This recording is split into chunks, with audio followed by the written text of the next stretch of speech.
إن الحمد لله نحمده ونستعينه ونستغفره ونؤمن به ونتوكل عليه ونعوذ بالله من شرور أنفسنا ومن سيئات أعمالنا من يهده الله فلا مضل له ومن يضلله فلا هادي له وأشهد أن لا إله إلا الله وحده لا شريك له وأشهد أن محمدا عبده ورسوله أما بعد فإن خير الحديث كتاب الله وخير الهدي هدي محمد صلى الله عليه وسلم وشر الأمور محدثاتها وكل محدثة بدعة وكل بدعة ضلالة وكل ضلالة في النار.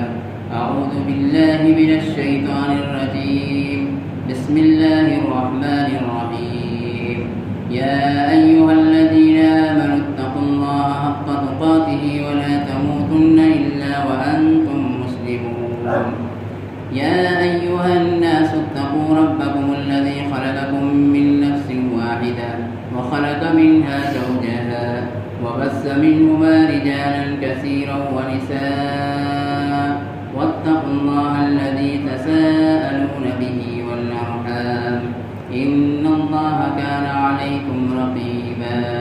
يا أيها الذين آمنوا اتقوا الله وقولوا قولا سديدا يصلح لكم أعمالكم ويغفر لكم ذنوبكم ومن يطع الله ورسوله فقد فاز فوزا عظيما. بسم الله الرحمن الرحيم. طاف والقرآن المجيد بل عجبوا أن جاءهم منذر منهم فقال الكافرون هذا شيء عجيب أئذا متنا وكنا ترابا ذلك رجع بعيد قد علمنا ما تنقص الأرض منهم وعندنا كتاب حفيظ بل كذبوا بالحق لما جاءهم فهم في أمر مريج أفلم ينظروا إلى السماء فوقهم كيف بنيناها وزيناها وما لها من فروج والأرض مددناها وألقينا فيها رواسي وأنبتنا فيها من كل زوج بهيج تبصرة وذكرى لكل عبد منيب ونزلنا من السماء ماء مباركا فأنبتنا به جنات وحب الحصيد والنخل باسقات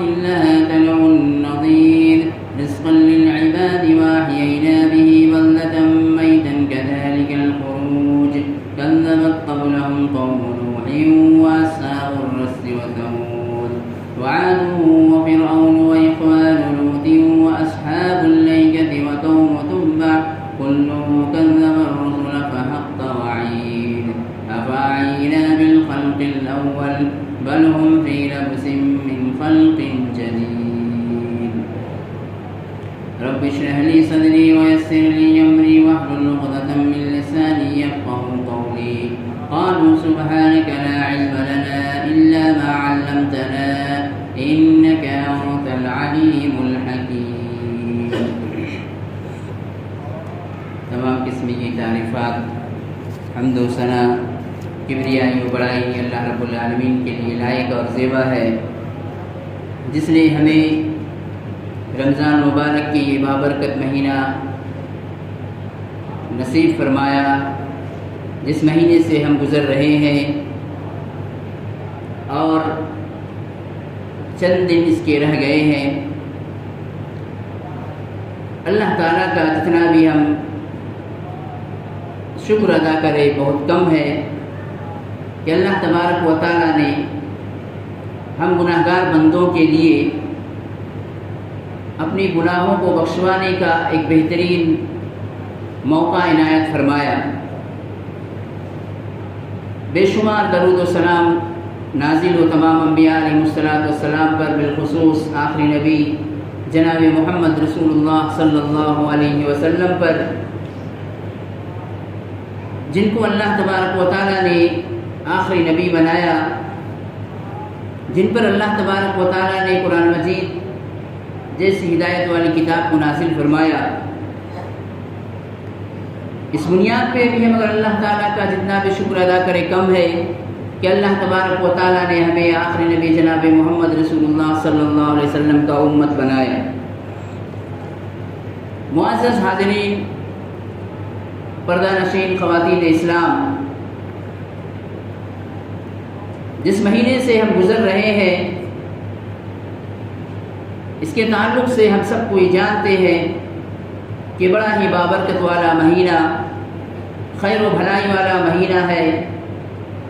اب گزرتے گزرتے بالکل ہم آخری ایام میں آ چکے ہیں۔ اب مشکل سے 2 سے 3 دن ہمارے پاس رہ گیا ہے۔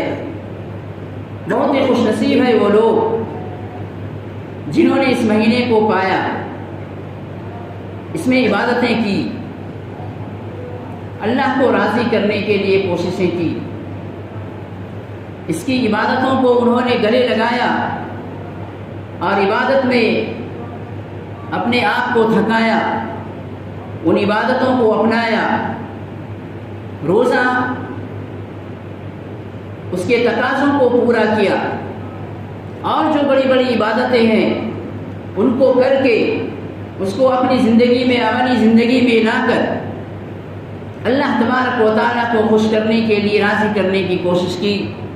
یہ لوگ یقیناً بہت ہی خوش نصیب ہے، قابل مبارکباد ہے یہ لوگ کہ جن پر اللہ تبارک و تعالیٰ نے جس وجہ سے اس مہینے کو نازل کیا ہے، سایہ فگن کیا تھا، حتی الامکان انہوں نے اس میں کثرت سے عبادت کر کے ثواب حاصل کرنے کی پوری کوشش کی ہے۔ اسی کے برعکس بہت ہی بدنصیب ہے وہ لوگ جنہوں نے اس مہینے کو پایا لیکن اس کی جس طرح سے قدر کرنی چاہیے تھی انہوں نے قدر نہیں کیا، اس کے روزے کے تقاضوں کو پورا نہیں کیا، قیام اللیل کی پابندی نہیں کی، لیلۃ القدر کی تلاش میں راتوں میں جاگ کر اللہ تبارک و تعالیٰ کی عبادت نہیں کیا۔ یقین مانیے کہ یہ لوگ بہت ہی بدنصیب ہیں، اور اپنی بدنصیبی پہ جتنا بھی پچھتائیں گے یہ دن ہمیں ملنے والا نہیں ہے، وقت گزر چکا ہے۔ اب 2-3 دن کے بعد یہ مہینہ ہم سے رخصت ہو ہی جائے گا، اب پھر پتہ نہیں کہ آئندہ سال کس کی نصیب میں یہ مہینہ ہو یا نہ ہو، اللہ بہتر جانتا ہے۔ بہرحال جو لوگ اس مہینے میں اچھی طرح سے عبادت کیے ہیں، جنہوں نے اللہ تبارک و تعالیٰ کو راضی کرنے کی کوششیں کی ہے، وہ لوگ یقین مانیے اتنی آسانی کے ساتھ اس بات کو برداشت نہیں کر پا رہے کہ رمضان ہم سے رخصت ہو رہا ہے۔ پھر پتہ نہیں یہ مہینہ ہمیں نصیب ہوگا یا نہیں، اور ہم اپنے گناہوں کی معافی کرا سکتے یا نہیں۔ میرے بھائیوں، ہم اللہ کا جتنا بھی شکر ادا کریں اس میں کم ہے۔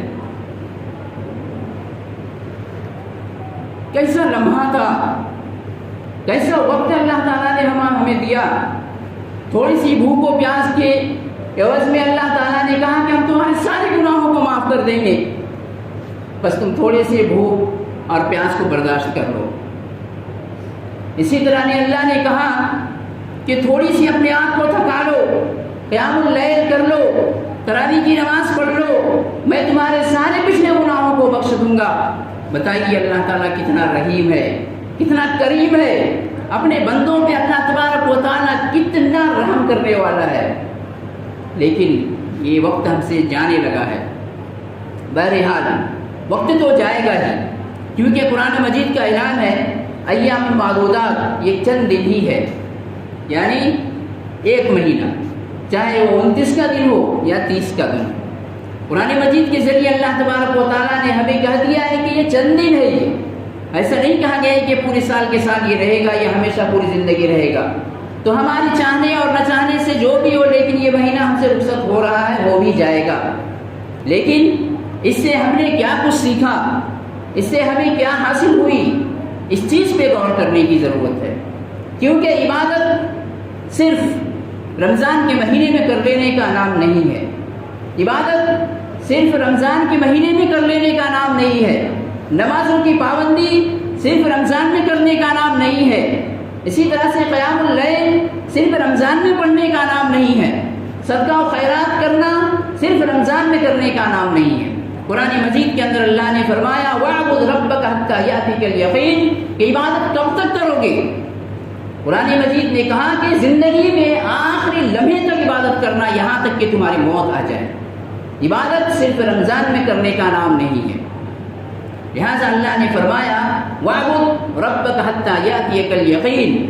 اللہ کے رسول سے اللہ تبارک و تعالیٰ نے فرمایا کہ عبادت کرو، اور اللہ کے رسول کے ذریعے ہم سے مخاطب ہو رہا ہے، ہم امتیوں سے وَاعْبُدْ رَبَّكَ حَتَّى يَأْتِيَكَ الْيَقِينُ کہ تمہارے رب کی عبادت اس وقت تک کرو جب تک تمہاری موت نہ ہو جائے۔ اسی سلسلے میں حسن بصری رحمۃ اللہ علیہ فرماتے ہیں کہ اللہ تبارک و تعالیٰ نے عبادت کا کوئی وقت متعین نہیں کیا، مقرر نہیں کیا ہے کہ ہم اتنے عمر تک عبادت کریں گے، اتنے دنوں تک عبادت کریں گے۔ چنانچہ وہ فرماتے ہیں فَإِنَّ اللَّهَ لَمْ يَجْعَلْ عَمَلَ الْمُؤْمِنِ مِنْ أَجْلِ دُونَ الْمَوْتِ، یعنی ایسا وقت متعین نہیں کیا اللہ تبارک و تعالیٰ کہ ہم یہاں تک جانے کے بعد عبادت میں رک جائیں، بلکہ عبادت کا خاتمہ موت کے ساتھ ہونی چاہیے۔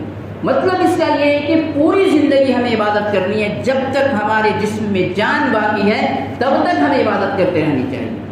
معزز سامعین، اگر دیکھا جائے تو بہت سارے ایسے لوگ اس رمضان کے مہینے کی بھی بہت ناقدری کی ہے، بہت ناقدری کیا، انہوں نے صحیح طور پر رمضان کو اپنایا نہیں، اس کی نعمتوں سے فائدہ نہیں اٹھایا، اور دیکھیں گے کہ بہت سارے ایسے لوگ تھے جنہوں نے بس جتنا ان کو سمجھ میں آیا اتنا ہی عبادت کیے، بقیہ انہوں نے ترک کر دیا۔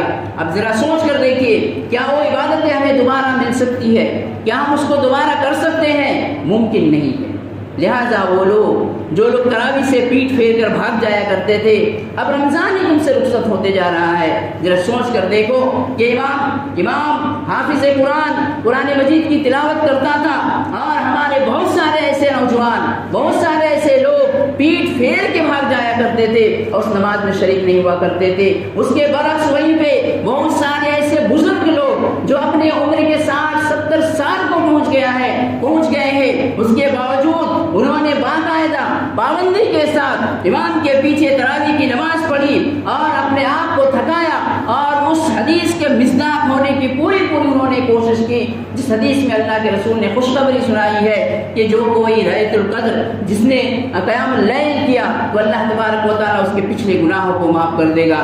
تو معزز سامعین، جن سے یہ ہو چکی، جو چلا گیا، اب ہم دوبارہ پانے والے نہیں ہیں۔ بہرحال رمضان سے ہم نے کیا سیکھا، اس تعلق سے ہم سیکھیں گے۔ تھوڑا سا میں آپ کے سامنے بیان کرنا چاہتا ہوں کہ رمضان ہی عبادت کا مہینہ نہیں ہے، بلکہ رمضان میں کچھ عبادتوں کے اللہ تبارک و تعالیٰ کی جانب سے فرض کیا گیا ہے، لیکن عبادت تو پوری زندگی کرنی ہے۔ اب جو ہم نے عبادتیں کی ہے رمضان کے مہینے میں، اس کے قبول ہونے کی کوئی نشانی تو نہیں ہمارے پاس، یعنی ہم کوئی یہ حد الامکان یا حد المقدور یا پورے یہ کے ساتھ یہ نہیں کہہ سکتے ہیں کہ ہماری عبادتیں قبول ہو گئی، کوئی نہیں کہہ سکتا ہے، یہ تو صرف اللہ تبارک و تعالیٰ ہی جانتا ہے۔ لیکن اہل علم نے چند باتوں کی طرف اشارہ کیا ہے کہ کن کی عبادتیں قبولیت کی درجہ کو پہنچی ہے اور کن کی عبادتیں نہیں پہنچی ہے، وہ خود ہی اس بات سے اندازہ لگا سکتا ہے۔ چنانچہ علامہ ابن تیمیہ رحمۃ اللہ علیہ نے فرمایا کہ تم خود ہی اپنے آپ کو اندازہ لگا سکتے ہو کہ تمہاری عبادتیں قبول ہوئی یا نہیں ہوئی۔ قبول ہونے کا مطلب یہ ہے کہ رمضان کے گزر جانے کے بعد بھی اگر تمہارے پاس یا تمہارے دل میں یا تمہارے اندر ان اعمال کے کرنے کا جذبہ پیدا ہے، اور جس طرح سے تم نمازوں کی پابندی رمضان میں کرتے تھے اسی طرح غیر رمضان میں بھی کرتے رہو، جس طرح سے اللہ تبارک و تعالیٰ کے راستے میں جو خرچ وغیرہ کیا کرتے تھے اسی طرح سے تم غیر رمضان میں بھی کرتے رہے اور نیکیوں کی طرف بڑھتے رہے، تو یقین مانیے کہ اللہ تبارک و تعالیٰ کے نزدیک آپ کا عمل قابل قبول ہے، اللہ کے پاس قبولیت کے درجہ کو پہنچ گیا ہے۔ بس اس کے برعکس وہ لوگ جو لوگ رمضان ختم ہوتے ہی مسجدوں سے ناطہ توڑ لیتے ہیں، نمازوں سے ان کو کوئی پرواہ نہیں رہتی ہے، اسی طرح پھر اپنی وہی زندگی میں آ جاتے ہیں جس طرح رمضان سے پہلے تھے، تو وہ خود ہی اندازہ لگا لے اور یہ فیصلہ کر لے کہ میرے اعمال قابل قبول یا اللہ تبارک و تعالیٰ کے نزدیک قبولیت کے درجہ کو نہیں پہنچا ہے۔ تو اس سے ایک عقل مند انسان کو کیا کرنی چاہیے کہ رمضان کے بعد بھی جو دن آنے والے ہیں اس میں بھی وہ اسی طرح سے پابندی کرے جس طرح سے رمضان مبارک میں وہ عبادتوں کی پابندی کیا کرتا تھا. تبھی سمجھیے کہ اس کی عبادتیں ضائع بھی نہیں ہوگی اور اللہ تعالیٰ کے نزدیک قابل قبول کا درجہ بھی پہنچے گا. لہٰذا اس چیز کو کوئی بھی عقل مند انسان کبھی بھی یہ ہرگز نہیں چاہے گا کہ ایک آدمی بہت محنت کر کے بہت کوشش کر کے کچھ نیک اعمال کیا, اپنے نامہ اعمال میں کچھ جمع کیا, کچھ ذخیرہ کیا تاکہ یہ قیامت کے دن کام آئے. وہ ہرگز یہ نہیں چاہے گا کہ یہ میرے ضائع ہو جائے, تباہ ہو جائے, برباد ہو جائے. اور یہ برباد ہو جائے گا اس وقت اگر آپ رمضان کے بعد عبادتوں سے منہ موڑ لیتے ہیں, اگر آپ نمازوں سے غفلت برتتے ہیں, اگر آپ مسجدوں سے ناطہ توڑ لیتے ہیں اور وہی بیڑھنگی جو رمضان سے پہلے تھا اگر پھر دوبارہ وہی آ گیا تو آپ سمجھیے کہ آپ کا یہ روزہ, آپ کی یہ نمازیں, آپ کی یہ صدقہ و خیرات کے ذریعے جو آپ نے نیکیاں کمائی تھی وہ سب کے سب آہستہ آہستہ ضائع ہو جائے گا. کیسے ضائع ہوگا؟ ناجائز سی بات ہے, گناہ ہماری بڑھتی جائے گی اور نیکیاں گھٹتی جائے گی. جو نیکیاں ہم نے جمع کیا وہ گھٹتی جائے گی اور گناہ ہماری بڑھتی جائے گی اور یہاں تک کہ ہوتے ہوتے ساری نیکیاں ضائع ہو جائیں گی. تو جو رمضان میں ہم نے محنت کیا, بھوک و پیاس میں رہا اور اسی طرح سے نمازوں کی پابندی کی اور بیک وقت رمضان کے بعد سب چھوڑ دینے کے بعد یاد رکھ لیجئے کہ آپ کے اعمال سب کے سب ضائع ہو جائیں گے. لہٰذا کبھی بھی ایک انسان جو عقل مند انسان ہے وہ کبھی ہرگز یہ نہیں چاہے گا کہ اتنی محنت سے میں نے جن چیزوں کو کمایا ہے, اتنی محنت سے جن چیزوں کو میں نے حاصل کیا ہے وہ یوں ہی میری ضائع ہو جائے. لہٰذا ہرگز ایسا نہیں کرنی چاہیے. ایسا کرنے والا انسان بالکل کہ یعنی برلے درجے کا وہ احمق کہلائے گا, بیوقوف کہلائے گا کہ محنت تو کر کے اس نے ایک خزانہ کو جمع کیا, نیک اعمال کو جمع کیا اور اپنی غفلت کی وجہ سے ان تمام کو وہ تباہ و برباد کر رہا, اپنی ہاتھوں سے ضائع کر رہا ہے. لہٰذا ایسا کبھی نہیں کرنی چاہیے. تو پہلی چیز یہ ہے کہ رمضان کے بعد بھی ہمیں عبادت اسی طرح سے کرنی چاہیے. ایسا نہیں ہے کہ رمضان میں کوئی چیز کرنے کا ہے اور غیر رمضان میں کرنے کا نہیں ہے. جن چیزوں سے ہم نے روزے کو بچانے کے لیے بہت ساری چیزوں سے ہم نے پرہیز کیا, جھوٹ سے پرہیز کیا, غیبت و چغلی سے پرہیز کیا اور اس طرح سے غلط کاموں سے پرہیز کیا, اسی طرح سے گناہوں سے پرہیز کیا تاکہ ہمارا روزہ خراب نہ ہو جائے. جن چیزوں سے ہم نے رمضان میں پرہیز کیا یہ ساری چیزیں غیر رمضان میں بھی پرہیز کرنے کی ضرورت ہے, کیونکہ اس سے ایمان خراب ہو جائے گا, انسان کے ایمان ہی بیکار ہو جائے گا. لہٰذا یعنی رمضان میں جن چیزوں سے ہم نے بچنے کی کوشش کی ہے وہی چیز اگر دیکھا جائے تو غیر رمضان میں بھی اسی سے بچنے کے نام ہے. ایسا نہیں کہ رمضان میں ہم جھوٹ سے پرہیز کریں گے تو غیر رمضان میں جھوٹ بولنا جائز ہو جائے گا.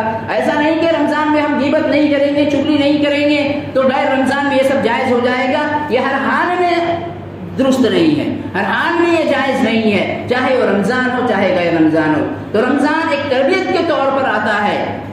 11 مہینے کے گزرنے کے بعد یہ 12ویں مہینے یعنی ایک مہینہ سال میں ہمیں اللہ تعالیٰ دیتا ہے تاکہ تمہارے اندر جو خرابیاں آ گئی ہے, جو برائیاں آ گئی ہیں, جو گناہ کے تم ارتکاب کرنے لگے ہو, جن برائیوں میں تم پھنسنے لگے ہو, اس سے بچنے کے لیے اللہ تبارک و تعالیٰ ایک مہینہ ہمارے سامنے نازل کرتا ہے تاکہ تربیت ہماری ہو جائے. اور اسی تربیت کی وجہ سے ہمارے اندر یہ ہونی چاہیے کہ اس تربیت کی وجہ سے پھر ہمارا 11 مہینہ اسی طرح ہو جائے, یہاں تک کہ پھر آہستہ آہستہ آدمی برائی میں پھنسنے لگے, پھر رمضان آ جائے.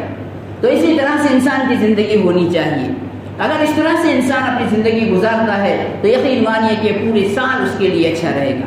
لہٰذا رمضان کے روزے تو ہم سے رخصت ہو رہے ہیں جو اللہ نے ہمیں فرض کیا تھا, لیکن سال بھر میں بہت سارے ایسے موقع ہیں جو شرعی طور پہ روزہ رکھنی چاہیے. اگر ہم سال بھر روزے سے جڑے ہوئے رہتے ہیں اور ان روزوں کی پابندی کرتے ہیں جو سنت کہلاتی ہے یا جس کو اللہ کے رسول صلی اللہ علیہ وسلم نے پابندی سے رکھا کرتے تھے, تو یقین مانیے کہ روزے سے ہمارا رشتہ بھی رہے گا اور ہمارے اس کے ساتھ ساتھ ہمارے میں نیکی بھی ملتی رہے گی. اور یقین مانیے آپ سب اس بات کا اندازہ لگا لیے ہوں گے کہ روزہ ایک ایسی عبادت ہے کہ ایک بندہ روزے کی نیت کرتے ہی اس کے اندر سے تقریباً تمام برائیاں دور ہو جاتی ہیں.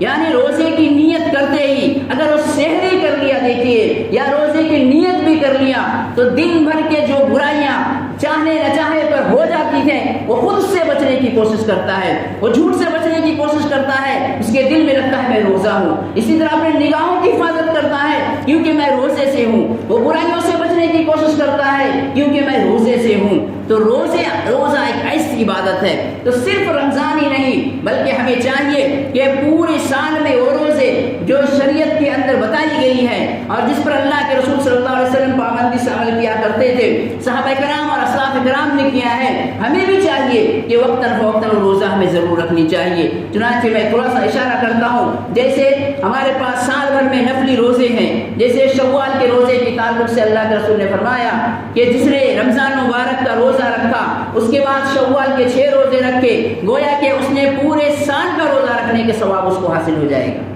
تو دیکھیے سب سے پہلی چیز یہ ہے کہ رمضان کے ختم ہوتے ہی روزے سے رشتہ ہمارا نہیں ٹوٹ رہا ہے۔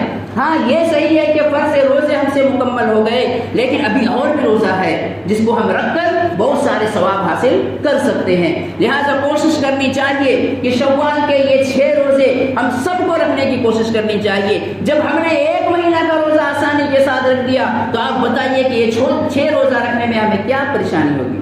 لیکن بہت سارے لوگ غفلت کی وجہ سے نہیں رکھتے ہیں، سستی کی وجہ سے نہیں رکھتے ہیں۔ آپ بلا جھجک اس کو رکھنا شروع کر دیجئے، یعنی رکھنا ہے۔ اگر آپ نے 1 بھی رکھ لیا تو سمجھیے کہ بقیہ 5 آپ کے لیے آسان ہو جائیں گے رکھنے کے لیے، کیونکہ جب آدمی ایک چیز کا کام شروع کرتا ہے تو اس کو لگتا ہے کہ میں کیسے اس کا آخر تک پہنچوں۔ لہٰذا اس کا رکھنے کا جو وقت ہے وہ 2 شوال سے ہم رکھ سکتے ہیں، عید کے 1 دن چھوڑ دینے کے بعد، جس دن روزہ رکھنا جائز نہیں ہے بلکہ حرام ہے، اس کے بعد دوسرے دن سے ہی شروع کرتے ہیں۔ یہ ہمارے ماحول میں تھوڑی سی غفلت ہے یا اس طرح سے پھیلا ہوا ہے کہ عید تو 3 دن کا ہوتا ہے، لہٰذا اس کے بعد روزہ رکھیں گے۔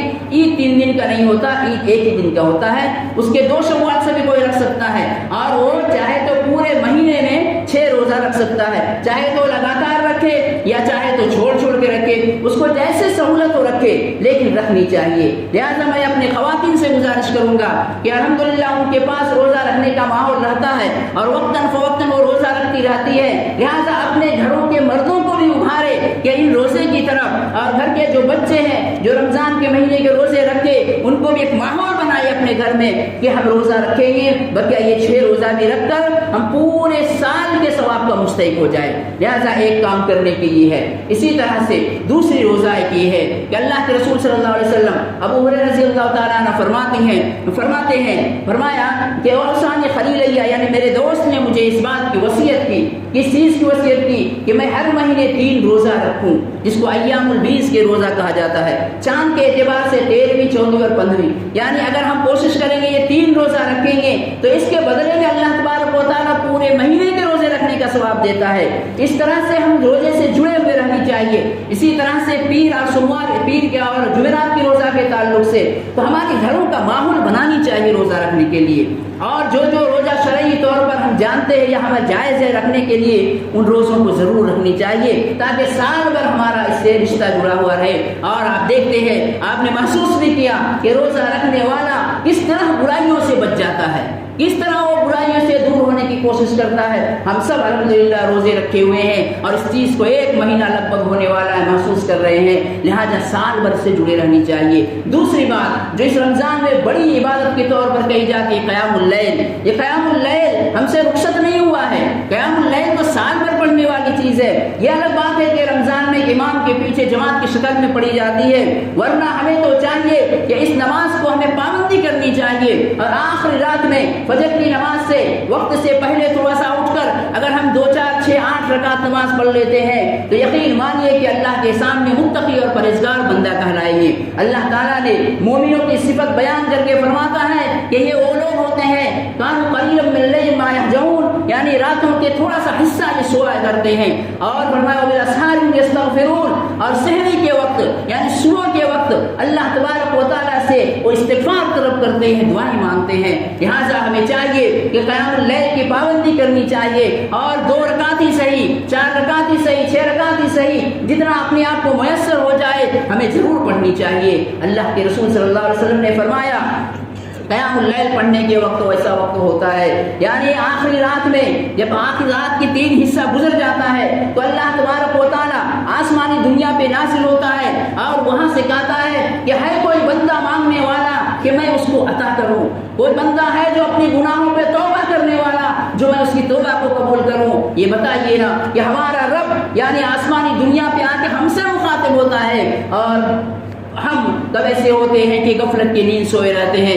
لہٰذا اپنے رات کو کچھ حصہ ضرور اللہ کی عبادت میں لگایا کیجیے. اور اللہ کے رسول نے بھی فرمایا کہ فرض نماز کے بعد یہ قیام اللیل, جس کو ہم تہجد کی نماز کہتے ہیں, اللہ کے نزدیک سب سے بہترین, سب سے محبوب نماز ہے. لہٰذا ہم پڑھ سکتے ہیں, کر سکتے ہیں. جب ہم نے 1 مہینہ کی تراویح آرام سے پڑھ لیا تو کیا مشکل ہے کہ ہم 15 سے 20 منٹ آدھا گھنٹہ اٹھ کے فجر کی نماز سے پہلے 2-4 رکعت اور زیادہ سے زیادہ 8 رکعت نماز پڑھ لیں. بہت آسان ہے, بس عزم کرنے کی, ارادہ کرنے کی ضرورت ہے. جس نے جو ارادہ کرتا ہے, جو نیک ارادہ کرتا ہے, اللہ تعالیٰ اس کے ارادوں کو پورا کر دیتا ہے. اسی طرح سے وہ حدیث کتنی خوبصورت حدیث ہے. اللہ کے رسول نے فرمایا کہ وہ کتنا بہترین وہ مرد ہے یا وہ آدمی ہے کہ جو فجر کے وقت سے پہلے اٹھتا ہے, تہجد کے لیے اٹھتا ہے اور اپنی بیوی کو جگاتا ہے, اور نہ اٹھنے پر اس کے منہ میں پانی کا چھینٹا مارتا ہے, اور اس کے بعد وہ لوگ اللہ کے سامنے سر و سجود ہوتے ہیں. اسی طرح سے وہ خاتون یا وہ بیوی کتنی خوش نصیب ہے کہ جو قیام اللیل کے لیے رات میں اٹھتی ہے, اپنے شوہر کو اٹھاتی ہے, نہ اٹھنے پر پانی کا چھینٹا مارتی ہے,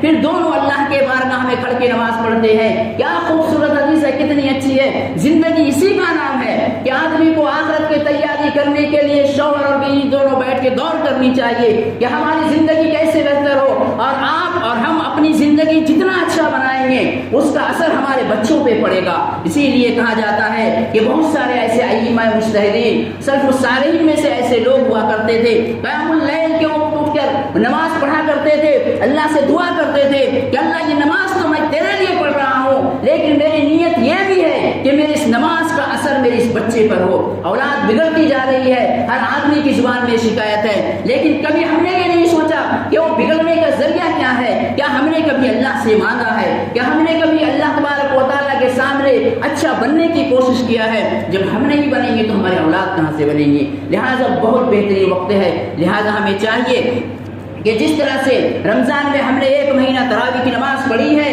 اسی کو آگے کرتے ہوئے اپنے طور پہ جیسا بھی ہو سکے 2 رکعت 4 رکعت ضرور پڑھنے کی کوشش کیجیے, تاکہ زندگی بھر پوری سال ہم اس سے جڑے رہے اور ثواب حاصل کرتے رہے. تو محترم سامعین, وقت ہو چکا ہے, آپ سب روزے رکھے ہوئے ہیں, آخری عشرہ چل رہا ہے, تھکاوٹ بھی ہے, چونکہ رات کی تاریخ یعنی رات کو جاگ کر عبادت کیے ہوئے ہیں, تو یہ ساری چیزیں یقین مانیے ہمارے لیے بہت ہی خوشخبری والی بات لے کر آئی تھی. اور جو لوگ یعنی ایسی راتوں کو بھی یوں ہی ضائع کر دیا, جنہوں نے سو کے گزار دیا اور رات کا کچھ تھوڑا سا حصہ بھی عبادت نہیں کیا, یقین مانیے کہ یہ بدرسی آپ کی قسمت میں یا آپ کے حصے میں آ گئی. کوشش تو یہ کرنی چاہیے کہ لیلۃ القدر کی تلاش میں ہمیں اپنی راتوں کو گزارنی چاہیے اور آخری عشرہ میں اور بھی عبادت کرنی چاہیے. لیکن بہت سارے ایسے لوگ ہیں, وہاں تک کہ اب تو مسجدوں میں یہ دیکھا گیا ہے کہ نمازیوں کی تعداد گھٹتی گئی. جیسے جیسے رمضان ختم ہو رہا ہے, نمازیوں کی تعداد بھی گھٹتی جا رہی ہے. کیا انسان ہے ہم, یعنی 1 مہینہ نہیں بلکہ اتنی جلدی ہم ہار جاتے ہیں.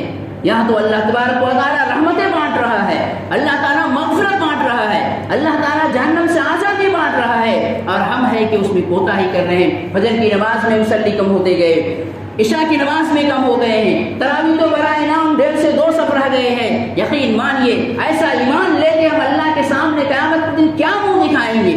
وہ نبی جس کے اگلے پچھلے سارے گناہ اللہ تبارک و تعالیٰ نے معاف کر دیا تھا, باوجود اس کے کہ ان نمازوں کے لیے اتنی لمبی کھڑا ہو کرتے تھے کہ آپ کے پیر میں سوجن آ جایا کرتا تھا. عائشہ رضی اللہ عنہ فرماتے ہیں, اللہ کے نبی اللہ تبارک و تعالیٰ نے آپ کے سارے گناہوں کو معاف کر دیا, اس کے باوجود اپنے آپ کو اتنا تھکانے کی ضرورت کیا ہے. اللہ کے رسول کا جواب, افلا اکون عبدا شکورا, کیا میں اللہ تعالیٰ کا شکر گزار بندہ نہ بنوں. اس رمضان کے تعلق سے اگر ہم کہیں گے کیا ہم اللہ کا شکر گزار بندہ نہ بنے کہ اللہ تعالیٰ نے اتنی بابرکت مہینہ ہمارے سامنے نازل کیا, اس کے باوجود کتنے لوگوں کو دیکھا گیا کہ روڈوں پہ پھرتے رہتے تھے, نماز ہوتی رہتی تھی, جماعت چل رہی ہے, لیکن وہ لوگ گباسی میں لگے ہوئے. اللہ کی قسم, اللہ نے آپ کو توفیق نہیں دیا جس کی وجہ سے آپ عبادت نہیں کر پائے. یعنی اس میں آپ کی توفیق نہ ملی. اللہ سے توفیق مانگنی چاہیے عبادت کے لیے, ہر عبادت کے لیے اللہ سے توفیق مانگنی چاہیے. بہرحال رمضان جاتے جاتے ہمیں بہت کچھ درس دے کے جا رہا ہے. میں آپ لوگوں سے گزارش کروں گا, میں آپ لوگوں سے ریکویسٹ کروں گا کہ برائے کرم رمضان کے بعد مسجدوں کو خالی نہ ہونے دے، مسجدوں کو ویران ہونے نہ دے۔ دنیا میں مسلمانوں کی حالت بہت خراب ہے، بہت پرفتن دور سے ہم گزر رہے ہیں۔ ایسے وقت میں بھی اگر اللہ تبارک و تعالیٰ سے ہم لو نہیں لگاتے ہیں، اللہ کے سامنے ہاتھ اٹھا کر اللہ سے نہیں مانگتے ہیں، تو یاد رکھ لیجیے کہ مسلمانوں کا حالات جیسا ہے کہ یہ گاجر اور مولی کی طرف پوری کے پوری کاٹ دیے جائیں گے۔ لہٰذا کم سے کم اتنا تو ہونی چاہیے کہ جو حالات ہے اس حالات کا سامنا کرنے کے لیے کوئی طاقت ہمارے پاس نہیں ہے سوائے اللہ تعالیٰ کی مدد کی۔ اور اگر ہم اللہ کی مدد سے بھی اگر چھوٹ رہے ہیں اور اگر اس سے بھی بھاگ رہے ہیں تو یقین مانیے کہ یہ ہمارے لیے بہت مشکل کام ہوگا۔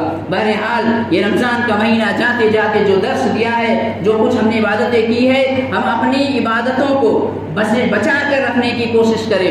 اپنے اعمال کو جو نیکیاں ہم نے کی ہے اس کو بچانے کا ایک ہی ذریعہ یہ ہے کہ رمضان کے بعد بھی ہم عبادت تسلسل سے کرتے رہیں۔